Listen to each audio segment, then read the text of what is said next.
to the Football Terrace. Hit like buttons, subscribe if you've not done so already, and turn on the bell notification button. Some big transfer stories and kind of contract level stories to delve into today for you as well, covering a number of the big Premier League teams. I wanted to start off with Arsenal. They had their first defeat of the season in the week. And there's a lot of talk from their fans about more firepower, more creativity, and the replacement for Bukayo Saka. Most believe that Reiss Nelson, well, most that I've read, I wouldn't say all Arsenal fans, but most that I've read, don't believe that Reiss Nelson is adequate enough. Another story here linking Arsenal to the highly talented Pedro Neto. And it says here that Arsenal are back on the trail of the Wolves winger.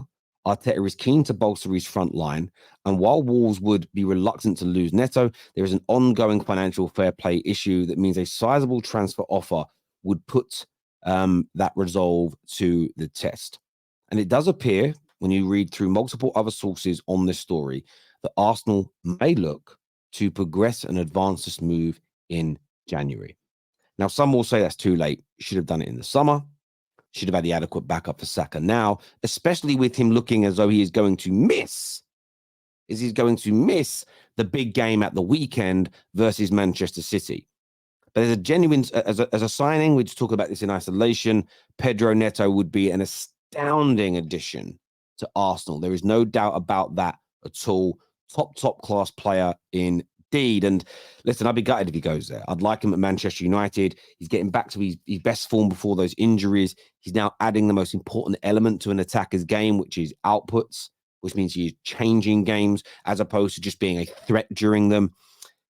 And if Arsenal get him, listen, Saka's the man, we know that. But he will challenge Saka for his position. And that competition is only going to shine that diamond harder, in my opinion, at Arsenal. Now, staying with Arsenal as well is an interesting story here. It says that Arsenal, Liverpool, and Man United are amongst the host of Premier League clubs interested in the Feyenoord's 22-year-old midfielder, Quinten Tmber. Now, in case anybody's wondering, yes, this is related to the Tmber already at Arsenal. It's his twin brother, both the same age. And I saw the pictures, and I didn't know he had a twin brother until today. I'm like, damn, Terry, your football knowledge is in the mud on this one. Just didn't know. Again, I don't really look into the personal lives of players, so maybe that is why.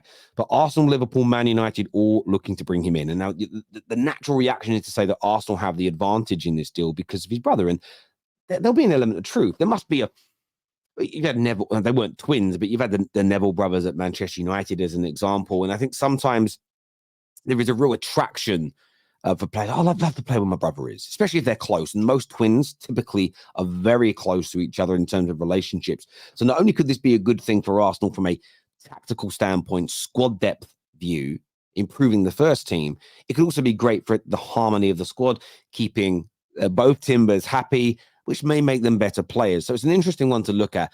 But Liverpool and Man United looking at him as well. United, of course, still looking to really bolster the midfield, improve that midfield beyond what they currently have, because there's still holes in it, there's no doubt. Liverpool, maybe Liverpool will go in for him. Maybe they will. But with the amount of money they already spent on that midfield in the summer and with how good it is already looking, I'm not overly sure if that's what they'll do. But, you know, he's a central midfielder. I'd love to get your views. I'd love to get your opinions on this, ladies and gentlemen, where you think the new Tmber could end up playing. Staying with Man United, I want to know how you feel about this, people. Marcus Rashford's Man United place is under threat amid concerns over his ongoing loss of form. I mean, first and foremost, I don't even understand why this needs a headline. It should be under threat. Everybody knows I'm an advocate of Marcus Rashford. Praised him, defended him, and I only want him to deliver for Man United. I only want him to do well. When he fails, I'm not angry with him because, I knew he'd do this to me. I'm angry because he's not delivering for the club that I want to win. Equally, though, when he plays as bad as he's been, he has to be dropped. Has to be dropped. There are very, very few players in the squad that I think could come in and make an impact over him. You're looking at Garnacho only right now. Sancho's not involved. Who else is there? Like, Ahmad's not fit.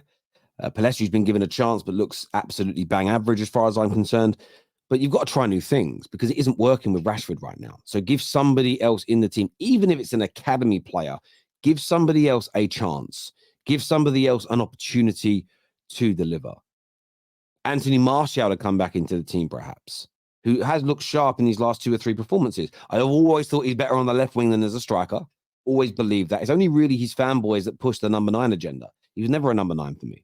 Good finisher, by the way, but never an overall number 9. And was never going to be. He could do a good job, but he was elite on that left-hand side. So maybe it's a chance for him to play again. But I hope he gets dropped. I hope this headline is right. I don't even want his place to be under threat. I want him dropped. I want him out of the team right now because he's in awful, awful form. Sticking with Man United, there's also another story here that says the Man United winger Jadon Sancho wants to rejoin Dortmund in the January window. And again, I actually want this to happen for him. I don't see the situation between him and Ten Hag being resolved. Even if it is, I don't see him delivering at Man United for one reason or another. Whether some of you watching think it's him, whether you think it's the club ruining players, whether it's a combination of the two, I sit somewhere in the middle. I think that Sancho's probably let himself down in certain areas at United, but also sometimes certain relationships just don't work. Maybe he just isn't suited at this stage in his career to the Premier League. We've seen this before. We've seen some people would be amazing in the Prem and poor outside of it. Philip Coutinho would be a prime example. We've seen people like Varane and Diego Forlan be very average in the Premier League, but elite everywhere else that they have been. This happens. So I hope Sancho gets his move for him personally, because I think he deserves it. I'd love to see him flourish and be happy and play regularly and be the best version of himself that he can be elsewhere. Plus, if there's a problem and there's a cloud that hangs over him because of his relationship with Ten Hag, amongst other things, removing him is a good thing for the club. So I think it suits everybody's purpose to let him go. The question then comes down with who do you replace him with? And I've seen talk in the papers regarding Xavi Simons, Pedro Neto that we've already mentioned. Could Bowen be an option from West Ham as an example? And we need someone, and we can't just let him go in January, Man United. They have to bring another body in because I'm not convinced by Anthony. Pellistri isn't good enough. And I want to repeat that again. I know I've already said it once in this video. I want to say this to Man United fans. This kid is never going to be good enough to move the needle significantly for Man United. He just isn't. He just isn't. And I mean, he started a number of games recently, and I saw nothing in these games where I thought, player in there. It just didn't. There were some good tricks and flicks and moves and skill, but nothing that, in my opinion, really influenced the game. He was a passenger in those matches. It was like he's almost like the wing version of a Scott McTominay. I have a few good moments, but kind of is a passenger throughout the course of games. And the only way you can kind of be a passenger through games in an attacking role and get away with it is by scoring regularly and assisting regularly. If you're not doing either of those things, I just don't see the point in you. So we have to look elsewhere. And I want to ask Man United fans who you would like to come in and replace him.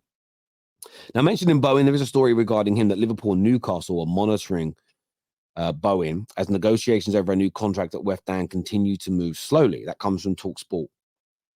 And Bowen's an interesting player. I've seen some brilliance from him. I mean, this guy's got a winning goal in a European Cup final. That in itself is significant. I've seen many great performances. The question I have for you, the viewers, is he a transition player? How do you think he would cope coming up against a fullback and a midfielder, sitting in a low, deep block for 60, 70% of the games that he plays?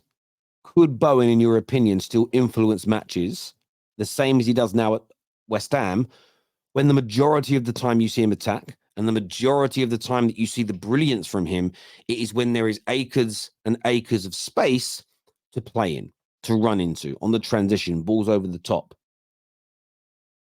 when they have numerical advantages against the opponents on those transitions, on those counter-attacks, as my generation would call it?